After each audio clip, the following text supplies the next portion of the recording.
Hello guys, আসসালামু আলাইকুম। আমি Naimur Rahman, welcome to my channel. আজকে অনেকদিন পর লেইস এসে লেইস চিপস গত 2 মাস ধরে আমাদের দেয় না। তো এই ভাই আর আঙ্কেল আমাদের মিল করে দিল কয়টা দিছে। তারপর আমি আবার নিজে দেখলাম যে ঠিক আছে নাকি। এটা হলো কালো থাই, এটা হলো ঝাল বেশি। এই লেসটার ঝাল বেশি, এটা 30 টাকা পিস, একটা 30 টাকা। আর এটা হলো নাটি টমেটো, কুরকুরে নাটি টমেটো, এটাও ভালো। তো আমি দেখছি যে কয়টা দিছে, গুনে দেখলাম। আর এখানে এগুলো 15 টাকা পিস, আর এগুলো 50 টাকা করে আছে এর ভিতরে। তো এগুলো আমার এখন ঝুলাইতে হবে, তো এখন ঝুলাবো না, পরে ঝুলাবো। আর এগুলো হলো কোকোলা নুডলস, 20 টাকা কিনা 25 টাকা বিক্রি। আর কুরকুরে আমরা এই হ্যাঙ্গারে ঝুলাবো সব।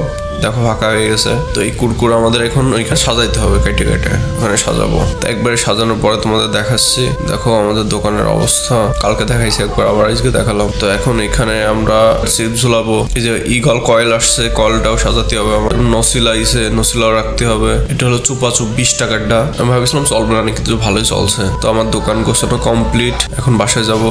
দেখো শাটার লাগাই দিছি। আর এটা 10 টাকার চকলেট, এগুলো সুন্দর, এগুলো ভালো বিক্রি হয়। Thanks for watching bro. ভালো লাগলে ভিডিও লাইক করো আর চ্যানেল সাবস্ক্রাইব করো। Thanks for watching, love you, by.